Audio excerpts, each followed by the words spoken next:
Meus amados irmãos, Filipenses capítulo de número 4, versículo de número 10, dando prosseguimento às nossas exposições em torno da epístola do apóstolo Paulo, dirigida à igreja na cidade de Filipos. Filipenses capítulo de número 4, versículo de número 10.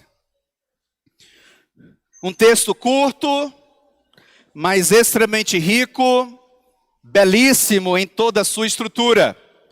Que Deus nos abençoe mais uma vez, em mais um culto, em mais uma exposição das Sagradas Escrituras. Assim nos diz a palavra do nosso Deus. Os amados irmãos, tão somente acompanhem comigo a leitura do texto, ora mencionado.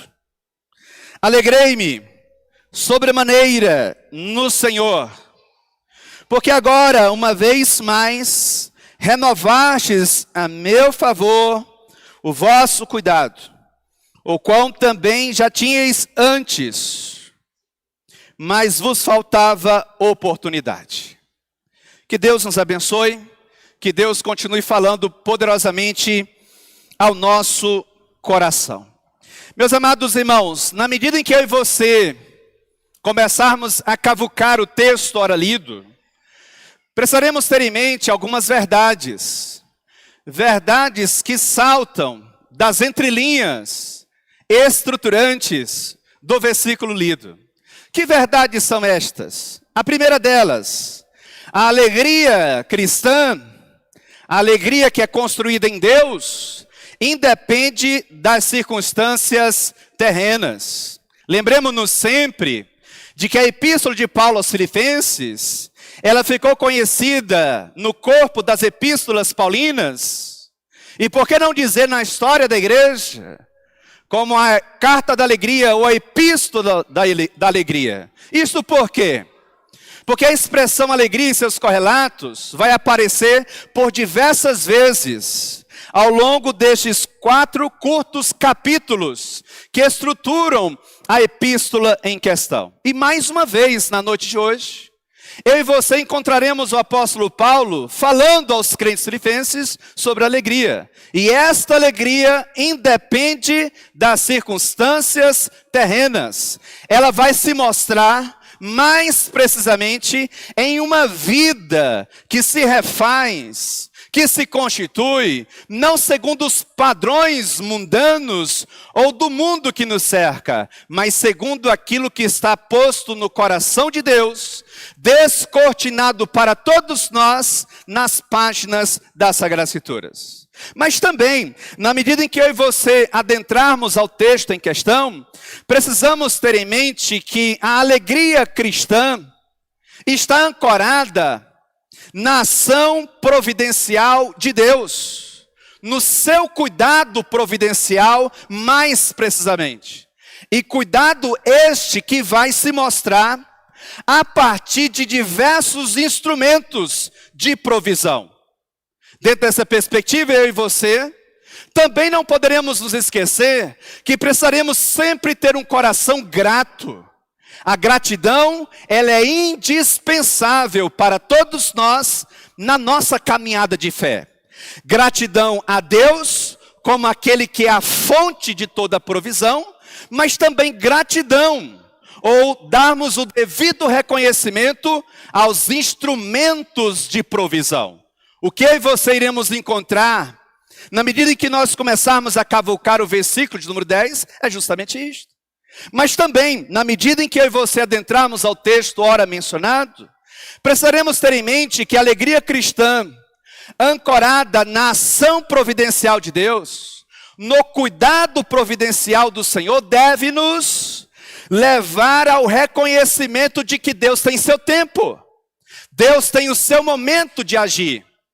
Certamente, se estivesse em nossa alçada, nós iríamos querer todas as coisas para ontem, num estralar de dedos, mas Deus, no exercício de sua também ação providencial, tem o seu tempo certo, o seu momento certo. Certamente é muito difícil para todos nós esperarmos a concretização deste tempo. A verdade é que Deus está usando este tempo de espera para quebrantar o nosso coração, para forjar em nós o precioso caráter de Cristo Jesus. Esse tempo de espera cumpre o propósito didático de nos mostrar que importa-nos confiar mais em Deus do que em nós mesmos. E talvez aqui esteja uma das razões pelas quais eu e você ainda não obtivemos aquilo que tanto pedimos ao Senhor. Porque Deus olha para o nosso coração e percebe que no final das contas, aquilo que de fato nos move não é Ele, mas aquilo que Ele pode nos dar. Uma coisa aqui que é extremamente interessante é que mesmo avançando nessa exposição sistemática desta epístola, aqui na altura do versículo número 10, nós não temos uma ruptura brusca, sem qualquer tipo de conexão com aquilo que fora dito no versículo anterior. É interessante que eu e você tenhamos em mente que no versículo de número 9, alvo das nossas exposições do domingo passado, o apóstolo Paulo chamou a atenção para si como um exemplo de conduta, mostrando acima de tudo Cristo em sua vida. E aqui, na altura do versículo de número 10, ele muda a chave. Ele sai de cena de certa forma e ele passa a mostrar àqueles amados irmãos que mesmo distante, ele conseguia ver Cristo na vida deles. Tem como resumir isto? Se no versículo número 9, o apóstolo Paulo chama a atenção para o que Cristo Jesus estava fazendo em sua vida, tornando um exemplo de conduta, agora no versículo número 10, ele mostra aos crentes filipenses que ele consegue ver muitas daquelas características experimentadas em sua própria vida, na vida daqueles amados irmãos. No domingo passado, o tema que nos orientou foi agindo corretamente, o evangelho pensado e exemplificado na prática. 3 verdades saltaram aos nossos ouvidos. Primeira delas, agir corretamente é o resultado do evangelho pensado e exemplificado. Paulo mostrou o evangelho em si, nas marcas que ele trazia no seu próprio corpo. Versículo número 9, primeira parte. Segundo lugar, agir corretamente é um mandamento a partir do evangelho pensado e exemplificado. Versículo 9, segunda parte. Eu e você não temos uma opção do tipo assim, podemos fazer ou não podemos fazer. Na verdade, nós temos na segunda parte do versículo mencionado um mandamento, uma ordem. E eu e você precisamos agir corretamente, não segundo os homens, mas segundo Deus. Mas também nós vimos que agir corretamente é indispensável para se ter paz com Deus a partir do evangelho pensado e exemplificado. Última parte do versículo 9. Nós somos daqueles que apregoam que a salvação é pela graça. Nós não contribuímos em nada para a nossa salvação. As nossas melhores obras, elas estão enlameadas pelo poder do pecado. E nós não abrimos mão disso. Isso faz parte da nossa gênese teológica, vamos assim dizer. Mas uma coisa também nós afirmamos. Não é porque a nossa salvação, ela é uma expressão da graça de Deus, que está anulada a nossa obediência. Nós precisamos obedecer. Paz com Deus, relacionamento com o Senhor, se constrói a partir do exercício maciço, real da sua graça em nós, gerando em nós obediência. Se eu e você temos um caráter desobediente, se eu e você somos muito mais dados à leviandade, certamente é porque esta graça que salva, que liberta, que transforma, ainda não nos alcançara. E aí, dentre tantas perguntas que ecoaram aos nossos ouvidos naquela noite, uma delas fora justamente esta: quem é você? O que você está fazendo da sua vida? Aí agora na sequência, o apóstolo Paulo passa a mostrar, a partir do versículo 10, que de alguma forma, aquilo que ele pudera ver em si, ele também conseguia ver nos crentes filipenses. Aí a grande pergunta que surge aqui é justamente esta: se ele estivesse aqui, se ele tivesse acesso à minha pessoa, ele conseguiria dizer estas mesmas coisas em relação a mim? Em relação a esta igreja? Em relação a você? Eu quero pensar a análise do versículo número 10 a partir da seguinte temática: a alegria cristã e o reconhecimento da providência de Deus. E à luz do versículo número 10, algumas lições importantes. A primeira delas, a alegria cristã reconhece a providência de Deus na fonte que é Cristo Jesus. Onde é que está isso no texto? Versículo número 10, primeira parte. Olha o que é que nos diz as Sagradas Escrituras. Mente cativa ao texto bíblico. Alegrei-me sobremaneira no Senhor. Isso aqui é interessante. Interessante por quê? A palavra providência, ela não aparece escrita num enredo estruturante do versículo número 10. Mas a sua ideia está presente, atrelada a esta sensação, a este estado de alegria, a esta experiência que se refaz no Senhor Deus através de Cristo Jesus. E eu chamo a sua atenção para um detalhe. O termo providência, tal como nós utilizamos no nosso vernáculo, é o resultado lá no texto original de duas palavras: pró, antes, e vídeo, que traz a ideia de ver. E a ideia aqui é basicamente esta: providência em Deus significa dizer que Ele simplesmente vê de antemão. Mas eu e você, na medida em que pensamos esta definição, não podemos levá-la ao extremo. Por que não? Porque embora Deus tenha condições de ver de antemão, significa dizer que, embora Ele conheça o futuro, muito mais do que isso, Ele determinou o futuro.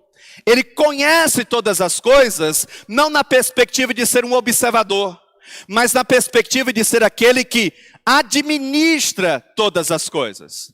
Ele não é apenas um sujeito no alto do seu domínio, da sua soberania, observando tudo aquilo que Ele criara. Pelo contrário, Ele no alto da sua soberania, no exercício real da sua ação providencial, Ele está colocando cada peça desse grande quebra-cabeça no seu devido lugar.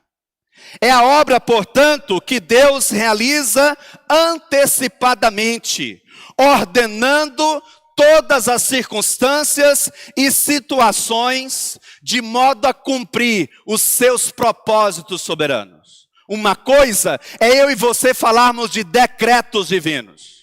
Quando nós falamos de decretos divinos, nós estamos falando daquelas ações de Deus antes do mundo ser mundo.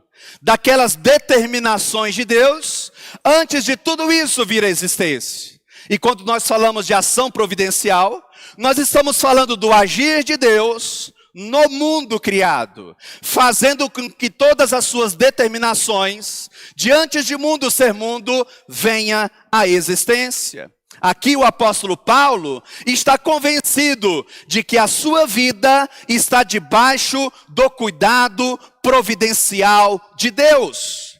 Por isso, em face das coisas boas que estava ali acontecendo, ele reconhece que por detrás de todas elas estava, na verdade, a boa mão do seu Senhor.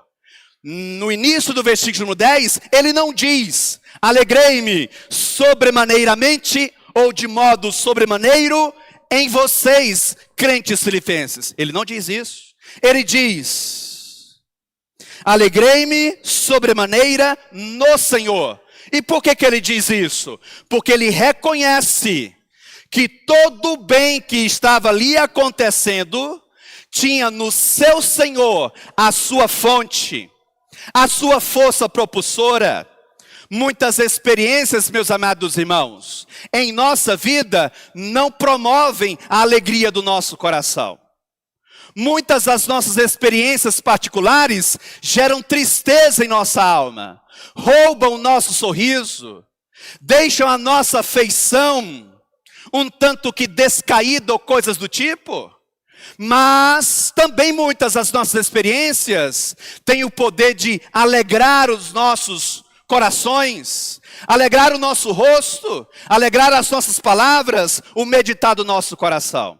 O apóstolo Paulo não passara somente por experiências boas, em termos de experiências que promoviam alegria, mas também experiências que promoviam dores na sua alma. Se eu e você, por exemplo, voltarmos algumas declarações anteriores, mais precisamente em Filipenses capítulo 2, verso 27, olha o que o apóstolo Paulo vai dizer. Com efeito, adoeceu mortalmente. Deus, porém, se compadeceu dele, e não somente dele, mas também de mim, para que eu não tivesse tristeza sobre tristeza. De quem Paulo está falando? Paulo está falando de um personagem da igreja em Filipos, chamado Epafrodito. Epafrodito saiu da cidade de Filipos, percorreu mais de 1000 quilômetros, até chegar ao apóstolo Paulo, que estava preso na capital do poderoso Império Romano, a saber, Roma. E ele foi até Paulo para motivar Paulo, para dar a Paulo um relato de como estava a situação da igreja em Filipos. E de alguma forma também para lhe levar recursos financeiros. E o que é interessante é que Epafrodito caiu mortalmente doente. E aqui Paulo está dizendo que ele clama ao Senhor. E ele busca a Deus, e Deus foi compassivo com o apóstolo Paulo, porque o seu coração estava tomado por densas tristezas. A verdade, meus amados irmãos, é que mesmo um homem como o apóstolo Paulo, homem de Deus, servo do Senhor, não estava isento das situações mais adversas. Uma coisa é fato, ele reconhece que tudo aquilo que estava acontecendo em sua vida não é obra do acaso, ou não era obra de um destino cego, mas o resultado da vontade soberana de um Deus que tudo controla, de um Deus que tudo governa. Ele reconhece, basicamente, no início do versículo de número 10, de Filipenses capítulo de número 4, que todo bem recebido vinha de seu Senhor e Salvador Jesus Cristo. Noutras palavras, Cristo é a fonte de toda a provisão que nos acomete. Pastor, tem como ser mais claro?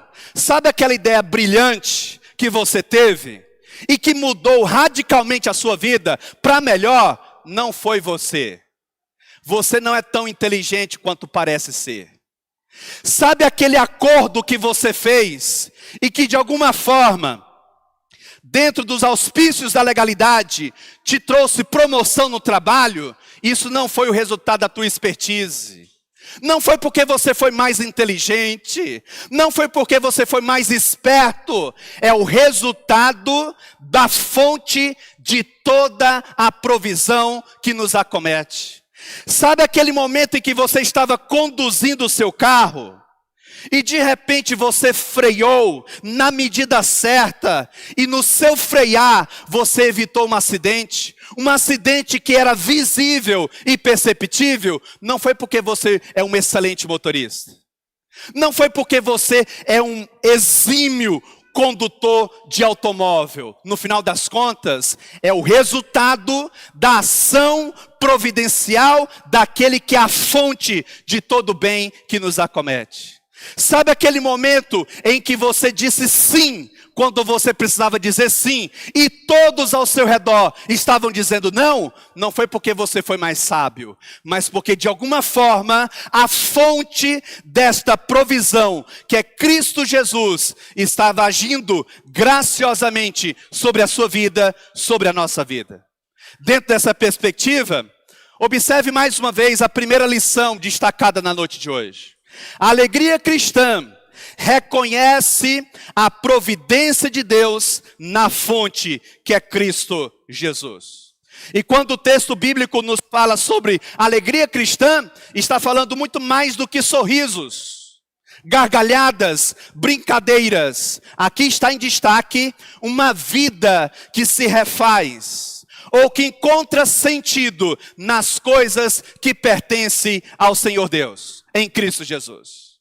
Nós temos, portanto, muito mais do que uma observação meramente exterior, externa da lei de Deus. Nós temos o incorporar desta lei nas nossas ações e reações. Tem como ser mais claro? Um coração alegre, cuja alegria está ancorada na fonte que é Cristo Jesus, pode até se alegrar com determinadas coisas que acontecem nesse mundo. E não há nenhum pecado com respeito a isto. O nascimento de um filho, a promoção no trabalho, ver a própria empresa prosperando e coisas do tipo. Mas aquele que de fato e de verdade experimenta desta alegria genuína, é porque de alguma forma o seu coração, a sua vida, só encontra sentido neste que é a razão da nossa vida, a saber, Cristo Jesus. Mas nós também temos uma segunda importante lição nesse texto. A alegria cristã reconhece a providência de Deus nos instrumentos da provisão. Onde é que está isso no texto? Versículo 10, segunda parte. Mente cativa às Sagradas Escrituras. Alegrei-me sobremaneira no Senhor, por quê, Paulo? Agora, uma vez mais, renovastes a meu favor o vosso cuidado. E aqui é interessante. É interessante por quê? Porque esta parte do texto nos mostra que Deus governa os fins, mas Deus também governa os meios. E isto fica evidente aqui. Aqui mais precisamente na segunda parte do versículo 10, nós temos acesso à rica e famosa doutrina da providência de Deus. Pastor, tem como ser mais claro? Num dos momentos mais angustiantes da vida do apóstolo Paulo, Deus levantara os crentes filipenses para lhe ser um afeto, um afago, uma expressão de carinho, uma expressão de parceria. Nenhuma igreja em todo o ministério do apóstolo Paulo, que for um ministério extremamente frutífero, profínco, o ajudara tanto quanto a igreja dos filipenses. Eu disse agora há pouco, preciso repetir. Quando aqueles amados irmãos tomam conhecimento de que Paulo estava preso em Roma, eles não pensaram duas vezes. Eles vão se reunir, certamente uma espécie de conselho local, e eles vão enviar um tal de Epafrodito. Epafrodito vai percorrer mais de 1000 quilômetros até a capital do poderoso Império Romano. E lá ele vai encontrar um homem com cicatrizes profundas nas suas costas, acorrentado a um soldado romano, preso em uma prisão domiciliar, e tendo todo santo dia ter que lidar com a sua iminente morte. Epafrodito chega com uma missão: fortalecer o apóstolo Paulo, apresentar um relato minucioso de como estava a igreja dos filipenses e abençoar financeiramente o apóstolo Paulo. Paulo estava preso, não tinha como trabalhar. Consequentemente, os seus recursos eram escassos. Logo, ele precisava de recursos financeiros. E a igreja dos filipenses não medir esforços com respeito a suprir as necessidades físicas e financeiras deste grande bandeirante da fé cristã. E o que é interessante é que Paulo não tinha um coração ingrato. Paulo, ele escreve a carta aos filipenses, e uma das tônicas centrais desta carta, dessa epístola, é uma nota de gratidão a Deus, bem como também àquela igreja do Senhor Jesus Cristo. Aí a grande pergunta que surge é justamente esta: quem te ajudou no passado e que você esqueceu? Quem foi instrumento de provisão na tua vida e hoje você faz de conta que não existe? Cuidado! A ingratidão é um mal que assola a nossa alma e tem consequências para com a eternidade. Pergunta: quem foi que te ajudou no dia de ontem a você ser o que você é hoje, a você ter o que você tem hoje? Tem como ser mais claro? Saiba reconhecer os instrumentos da provisão que Deus levantara para lhe abençoar no transcurso da sua trajetória de vida. Pastor, tem como ser mais claro ainda? Não seja ingrato. Deus prioriza ou valoriza, Deus dá valor a um coração movido pela gratidão. Isso é tão sério, meus amados irmãos, pois a expressão de gratidão no nosso coração, ela é o resultado daquilo que o próprio Deus opera em nossa vida. Ele estava preso, acorrentado a um soldado romano, num ambiente extremamente hostil, mas ele não perdeu a oportunidade de agradecer àqueles que estavam sendo bênçãos em sua vida. Meus amados irmãos, eu e você também precisamos ser capazes de reconhecer os instrumentos de provisão que Deus tem levantado para nos abençoar. Certamente a glória é de Deus em Cristo, e isso é inegociável, mas não há nenhum pecado em eu e você chegarmos para esses instrumentos e dizermos muito obrigado. Pois sem você, eu não teria conseguido chegar até aqui. Deus lhe usou para me fortalecer no transcurso da minha caminhada de vida. Isso não é pecado. Saber reconhecer o valor das pessoas que fizeram você se tornar um homem melhor, uma esposa melhor, um pai melhor, um filho melhor, um crente melhor, um profissional melhor, um empresário melhor. Cuidado com a ingratidão. Dr. Wisby, um comentarista das Sagradas Escrituras, disse uma coisa que é muito interessante e se aplica de forma pertinente na altura dessa exposição. A gratidão é uma atitude que traz alegria para quem a manifesta e para quem a recebe. Você sabe reconhecer quem de fato e de verdade foram um instrumento de Deus para trazer a você bênçãos. Você tem condições de abençoar, você tem condições de expressar a sua gratidão, você tem condições de externalizar da parte de si um contexto abençoador para aqueles que de alguma forma foram instrumentos de bênção em sua vida. Saiba reconhecer a importância das pessoas à sua volta. Segundo lugar, segunda importante lição na noite de hoje.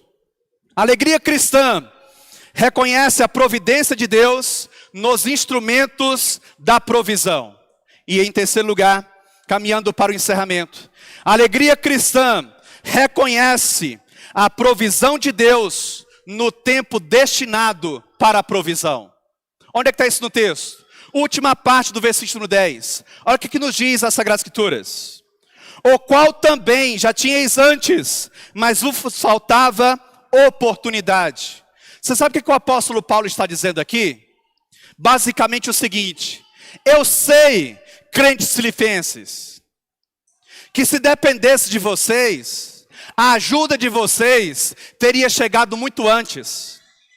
A verdade, meus amados irmãos, é que no nosso coração nós temos planos e propósitos, nós temos os nossos projetos, nós sonhamos, nós almejamos fazer muitas coisas, mas Deus tem o seu tempo certo para todas as coisas. Há quanto tempo você tem orado por um pedido específico, por um livramento, por uma bênção específica na sua casa, no seu lar, nos seus negócios? Continue intercedendo. Continue orando. Por quê? Porque o Deus que nós servimos é o Deus que responde orações. Ele age providencialmente no transcurso da história, fazendo com que o caráter de seu Filho, Jesus Cristo, seja modelado em todos nós.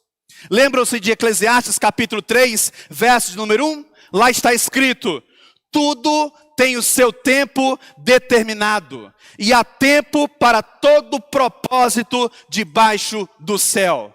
Pastor, tem como ser mais claro? As coisas de Deus em nossa vida vão acontecer não no nosso tempo, não quando nós queremos, não do jeito que nós queremos, mas no tempo de Deus, do jeito que Ele quiser, usando os instrumentos que estão atrelados à sua soberania e sabedoria. Tentando ser ainda mais claro, Deus não nos pergunta como nós queremos que Ele faça. Ele simplesmente tem autoridade, autonomia, sabedoria, soberania para chegar e fazer. E o que é mais interessante, você sabe o que é? A vontade de Deus, ela é sempre melhor do que a nossa. Portanto, meus amados irmãos, penso eu, que eu não estarei me antecipando demasiadamente, se já trazer uma aplicação prática para o seu coração agora. Aprenda a esperar em Deus. E que esse tempo de espera não venha fazer com que o seu coração seja cometido por densas trevas de tristeza. Aprenda a se alegrar no Senhor, a despeito das circunstâncias adversas. Nunca faça comparações entre a sua vida e a vida das pessoas que estão ao seu redor. Cada um terá que trilhar os próprios caminhos individuais estabelecidos por Deus. Algumas pessoas vão passar por nós a 200 quilômetros por hora, a 100 quilômetros por hora. O importante é que eu e você não venhamos parar. É muito melhor eu e você darmos um passo de cada vez, mas que sejam passos seguros, firmes, do que queremos abraçar o mundo e nos perdermos nos nossos muitos afazeres. Nesta parte do texto, nós temos evidenciado a soberania de Deus. O tempo é de Deus. As circunstâncias são de Deus. Lembre-se de uma coisa: providência não é apenas suprimento, é suprimento também no tempo certo. Deus nunca se atrasou. Deus não está atrasado. Deus nunca vai se adiantar. Ele sempre chega no tempo certo. Sabe aquele pedido, aquela demanda do seu coração que até hoje não se concretizou? Eu não posso dizer para você, vai acontecer. Por que não? Porque eu não sei o que está no seu coração. Se eu falasse assim para você na noite de hoje, aquele pedido, aquela inquietação no seu coração, aquela demanda particular, aquele projeto, fica tranquilo, vai acontecer. Eu estaria sendo leviano. Porque tem coisas que são só nossas e não de Deus. E Deus nunca vai realizar em nossa vida aquilo que nós queremos, apenas porque nós queremos. No final das contas, só acontece em nós aquilo que está em conformidade à soberania do nosso Deus. Portanto, penso eu que posso aqui trazer uma outra aplicação. Cuidado para você não ficar sonhando sonhos que não são sonhados por Deus.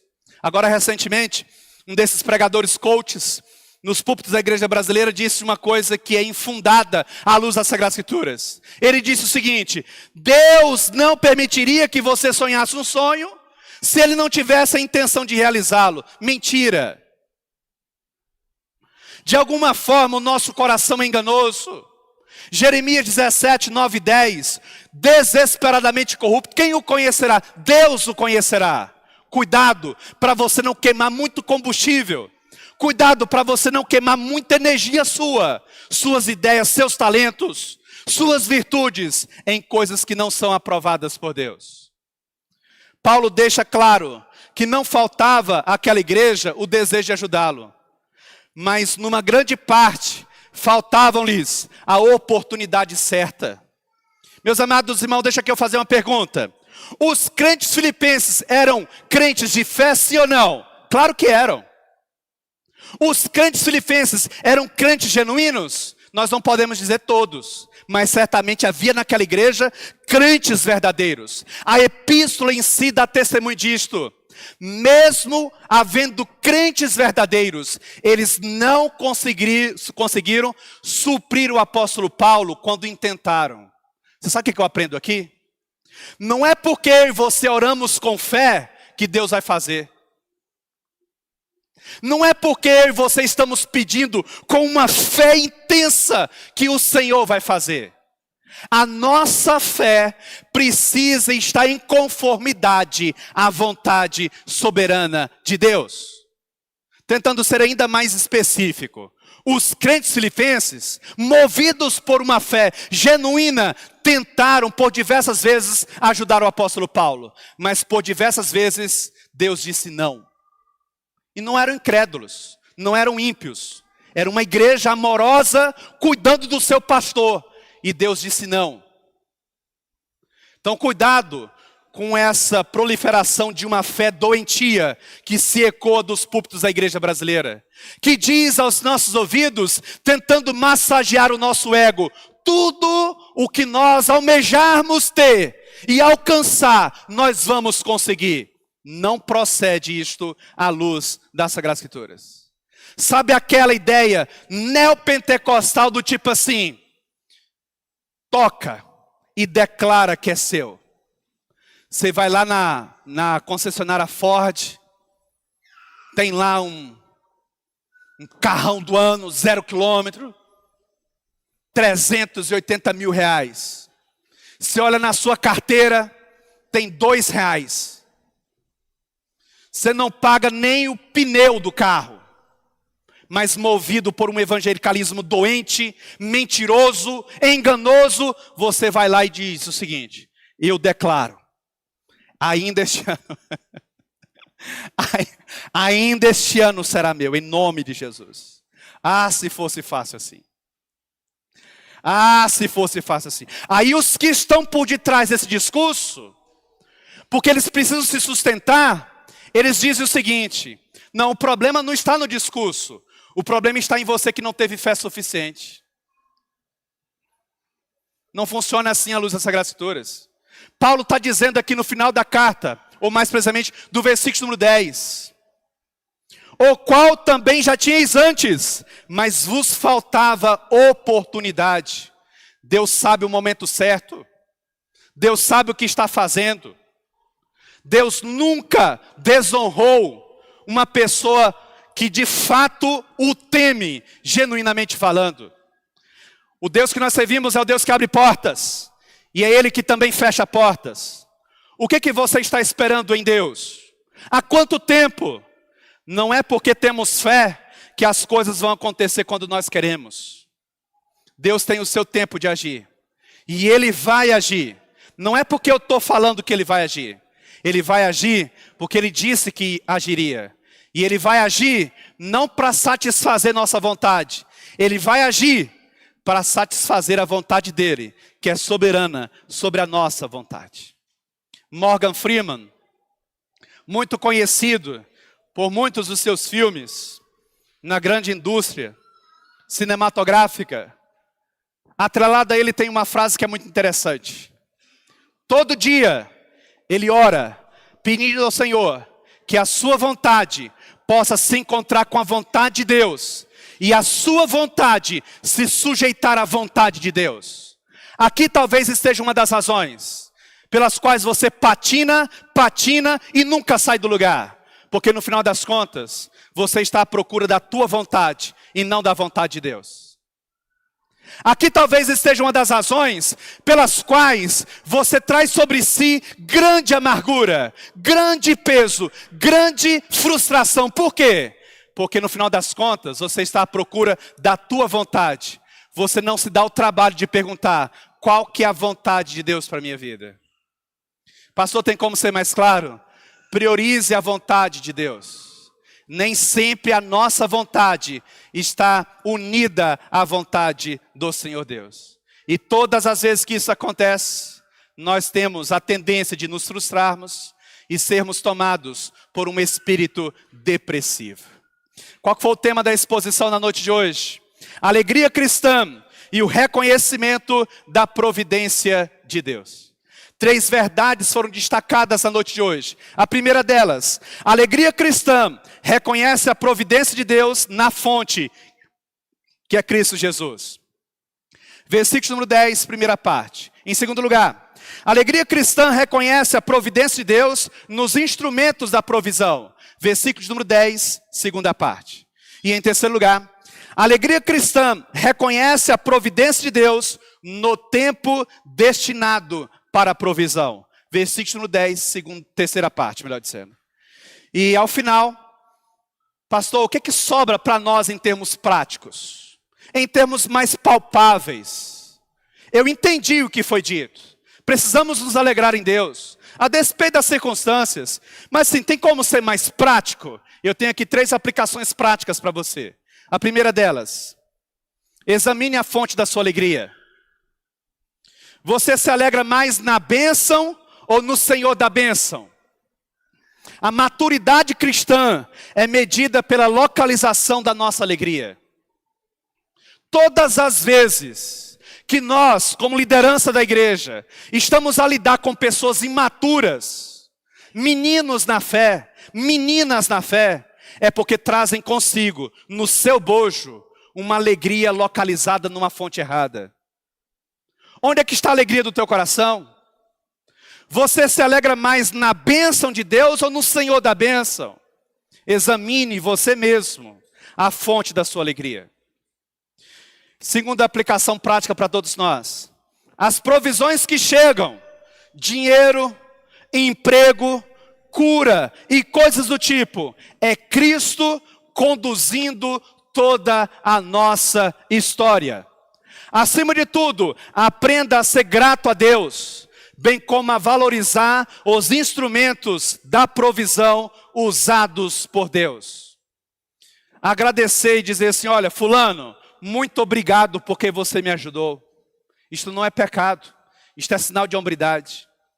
Para quem você ainda esta noite não deverá dormir sem antes mandar um WhatsApp, uma mensagem, ligar talvez e dizer, fulano, muito obrigado. Eu não teria conseguido superar aquele desafio se você não tivesse se colocado como instrumento nas mãos de Deus. Aprenda a ser grato. E em terceiro lugar, confie no tempo de Deus. Você não pode confundir silêncio com ausência. A fé que nos move não somente nos leva a crer em Deus, mas também nos leva a crer que Ele tem o tempo certo de agir. Então, eu não sei se você já está esperando há 2 dias. Eu não sei se você já está esperando há 5 dias, há 1 mês, há 10 anos, há 20 anos. O que eu posso dizer sem medo de errar é, o Deus que nós servimos, Ele tem poder para fazer aquilo que nós não podemos fazer. E Ele age no tempo dEle, do jeito que Ele quer, usando quem Ele quer, pois Ele é soberano sobre todas as circunstâncias que marcam a nossa trajetória de vida. Quando nós estamos debaixo de lutas e provações, quando nós estamos debaixo de intensas adversidades, o desejo do nosso coração é que Deus venha intervir, nos livrando imediatamente, mas nem sempre é assim. Nós temos irmãos no contexto dessa igreja, irmãos amados nossos, que estão doentes, e que estão clamando por uma intervenção de Deus, e a resposta não chega do jeito que nós queremos. Qual que é o jeito que nós pedimos? Senhor, cura, livra dessa dor imediatamente, Senhor, por favor. E Deus do alto dos céus não faz o que nós estamos pedindo. É porque Deus não está nos ouvindo? É porque Deus não está agindo? Não! Deus tem seus meios, Deus tem seus modos, Deus sabe o que faz, Deus tem o tempo certo de agir. Não é porque, a princípio, eu e você julgamos que Ele está em silêncio, que Ele está ausente. Ele está usando o silêncio, ou o aparente silêncio, para forjar em nós um caráter de dependência dEle. Aí a grande pergunta que surge é esta: você tem dependido mais de quem? De você mesmo ou de Deus? Você quer ver uma outra aplicação prática? Pare de dar importância ao que os outros pensam acerca de sua pessoa. Valorize, acima de tudo, aquilo que Deus pensa a teu respeito. E aprenda, acima de tudo, a ser grato a Ele. Porque no final das contas, tudo é Ele. Tudo vem dEle e tudo é para a glória dEle. Vamos orar, vamos falar com o Senhor. Ó Deus, nós te louvamos, nós te bendizemos, engrandecemos ao Senhor, porque até aqui o Senhor tem estado conosco. Muito obrigado, ó Deus, em nome de Cristo Jesus. Porque o Senhor tem cuidado de nós. A despeito das nossas muitas falhas e faltas, o Senhor tem cuidado de nós. A tua palavra foi pregada na noite de hoje. E eu peço ao Senhor, em nome de Cristo Jesus, que o Senhor possa estar intervindo em todos nós, trazendo a correta aplicação de tudo aquilo que foi anunciado. Na certeza, Deus, que nada é por acaso, nós descansamos no Senhor e em Cristo Jesus, oramos e te louvamos. Amém, Pai.